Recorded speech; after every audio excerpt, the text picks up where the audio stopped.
We learned about what a heap is, both informally and mathematically. And let's now go over the operations that we may perform on a heap for its access and also updates. So there are three main operations that we want to go over on a heap, namely how we can extract the minimum entry with a minimum key or the highest priority, and also how we can perform insertion and how we can perform deletions on a heap. And for each one of them on this page, I'm just going to summarize about their running time right away so you can have some idea about how efficient they are. And then we're going to go ahead to talk about them one by one for their sketch about how they work algorithmically. Right, so extract the entry with the minimum key is definitely one of the methods in the interface we want to support. This one is rather straightforward. How do we do that?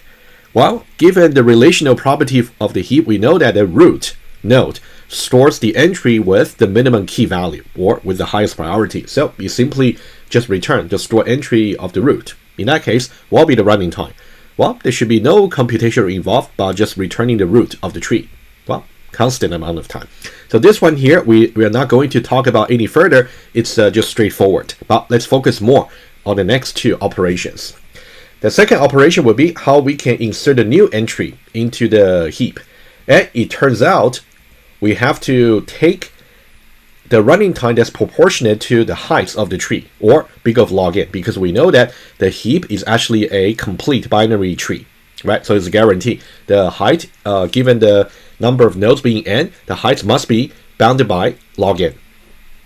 And it turns out we have to actually update the root to the leaf path somehow for the inserted node, but we will see that exactly. And the third operation is to delete the entry with the minimum key. Well, meaning that we're going to delete the root over here. 1 and 3 are somehow similar to each other, but for number 1, you don't really involve any deletion. But for number 3, you definitely want to delete. And notice one thing here. Whenever you want to delete something from the heap, you have no choice but only to delete the root. You cannot say, I want to delete some, maybe the second minimum with third minimum. There's no way to actually find out, because you only know what the minimum is in the heap. Right? A single root to leaf path will be effective. We'll see exactly how. So that means we're also going to take the running time that's proportionate to the height of the tree. Again, it's going to be log n because the tree is complete.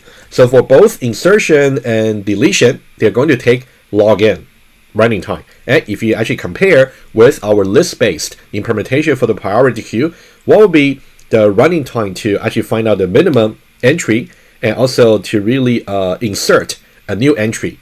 If you think about it, that one there, for either unsorted list or sorted list, either one of them actually got some linear running time that we might run into in the worst case. But in the case of the heap, it's going to be guaranteed to be log n, which is substantially more efficient asymptotically than the list-based implementation. That's something I want to remark right away. But of course, you may just create yourself a table to actually summarize the different approaches. But we'll also get a table as well at the end once we talk about the two operations. And after performing each operation, it will be very important. You can think about this is analogous to after performing the tree rotations, let's say for the binary search tree, either after insertion or deletion, after the updates, you want to make sure the search property and also high balance property are maintained. Otherwise, it wouldn't be a balanced binary search tree anymore, would it? So similarly, after performing either an insertion or deletion on a heap, you want to make sure the relational property and also the structural properties are both maintained. Otherwise, you really compromise the heap property. Maybe after the insertion or deletion, the tree is no longer a heap. In that case, what's the point of doing the insertion or deletion? You want to make sure before and after the insertion or deletion, the trees are actually heaps for sure in both cases. And let's first of all talk about how we can insert a new entry into the heap. And let me start with the principle, and then there are several sub-steps. Maybe every time when I go over some sub-step, I can actually go over to the example to show to you how the sub-step can be visualized, can be illustrated. Right? Let's say we want to insert a new entry with a key and value pair into the heap with height h. And the step number 1, we want to insert this entry here somewhere in the tree, which may temporarily break or compromise the relational property. It is okay as long as it's temporary. given that ultimately we're gonna fix it. We'll see. And how do we achieve step number 1? There will be several sub-steps to actually insert this entry to somewhere temporarily. And we're going to create a new entry, let's say E and then KV. Just create this entry. This is more like a programming detail. Once you have created the entry to insert, you want to create a new rightmost node at the level H. And this is actually to make sure the resulting tree is still complete, because we know that in order for the tree to be complete, you have to fill out the nodes at the bottom level from left to right. So that's why we say rightmost over here. It cannot be arbitrary. It must be the rightmost. And of course, we have to store the new entry into the new node. And so far, the steps 1.1 and 1.2 over here, the way we try to insert a new node can make sure we actually maintain the structural property. You will see exactly how. And it will be time now to actually illustrate the first step. And then we're going to come back to the principle. And the example heap I would like to talk about is the one we actually checked before. I think it's a nice example to actually go over. Let's say we want to insert a new entry 2t, right? We can assume that this particular entry has been created already, right? There's some programming construct you will have to write. Maybe new entry passing the argument 2 and t. Let's say this over here is actually E over here. And where should we create a new node? It should be at the bottom level over here. We want to create a new node such that it becomes the rightmost node. In that case, it will be to the right of this right child over here. So that should be the left child of this particular node. Exactly how to figure out how to create this rightmost node algorithmically, that's something you will have to work out in Java. So what we'll do is we're going to create this particular node here. So this node becomes the rightmost. Right? So this is the node that we have to create. Good. And we have to store this entry 2t in there. And this node is what we call n in the slides. And we're going to store the entry, so that'll be 2 and t conceptually, right? Exactly how to set the elements for the node, you know how to do it in Java. Right? So that's step number 1. It's most important to see, after inserting this node over here as the rightmost node at the level H, we still maintain the structural property. So this node over here must be the rightmost at level H, the bottom level, in order to preserve the structure or the relational, the structural property. The structural property. Right? That's the step number 1.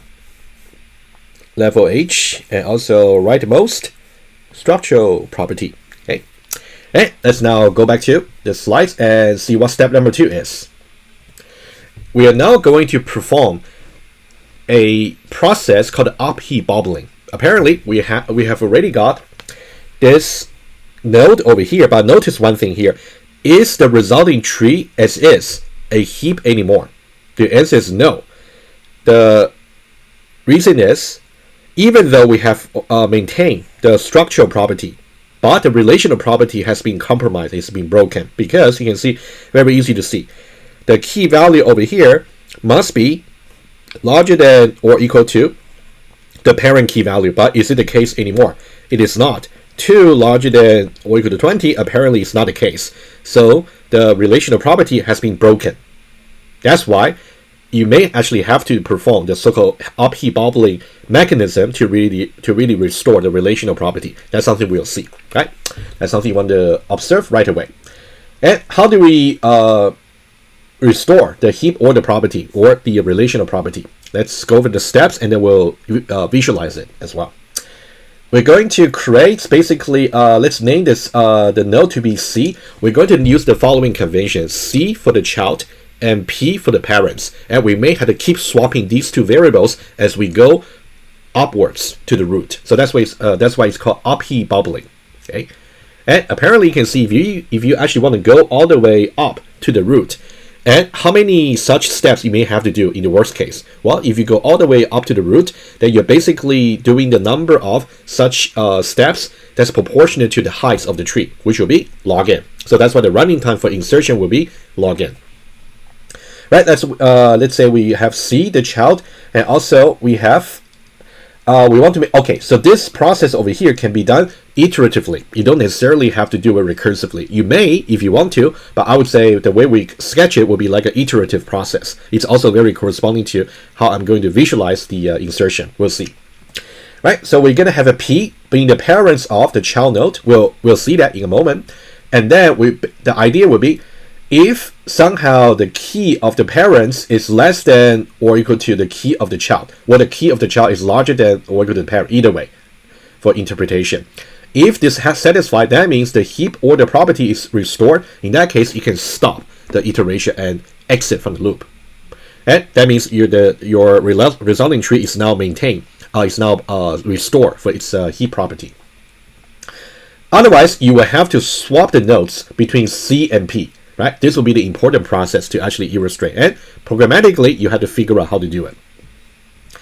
Right? So we're basically going upwards along n's ancestor path. It'll be quite obvious once we see the diagram. And we're going to talk about running time at the end. Let's now take a look. So we'll start with the node over here, n being the child, which will be C. And its parents will be P. So these are the two variables we have to keep changing if necessary. If now you compare C and P, is the heap order property maintained? Well, as I said before, you can see 2 larger than or equal to 20 is not the case. Right? So I can write it down. So that'll be 2 larger than or equal to 20 is not the case. So that means we have to swap C and P. How do we do that?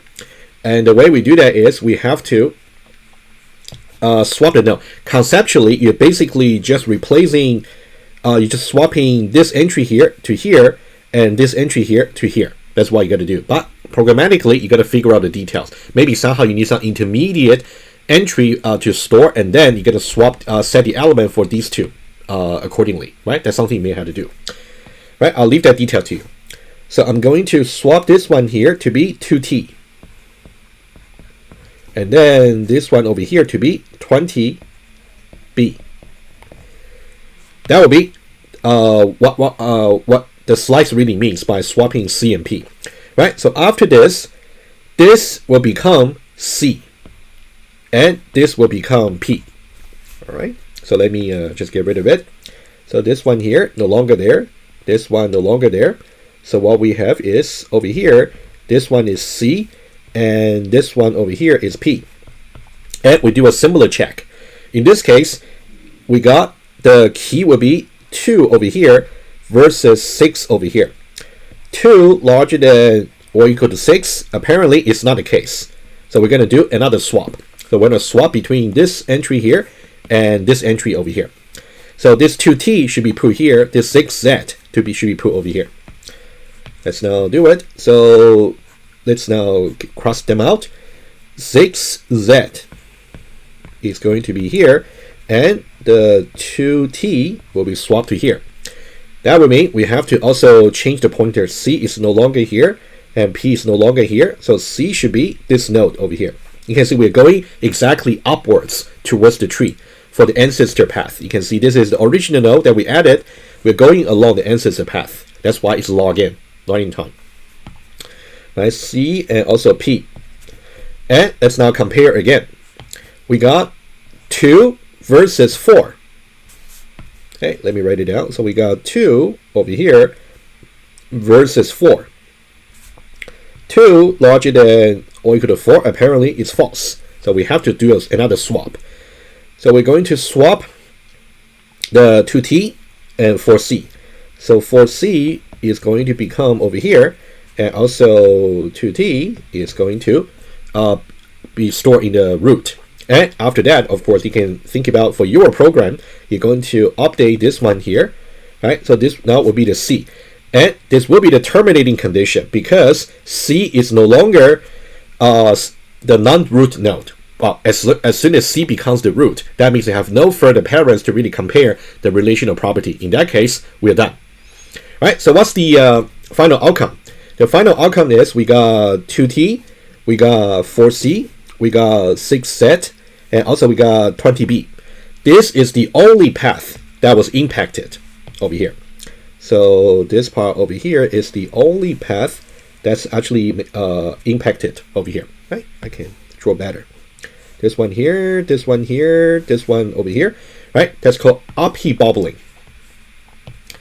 The entire process over here is called Up-Heap bobbling.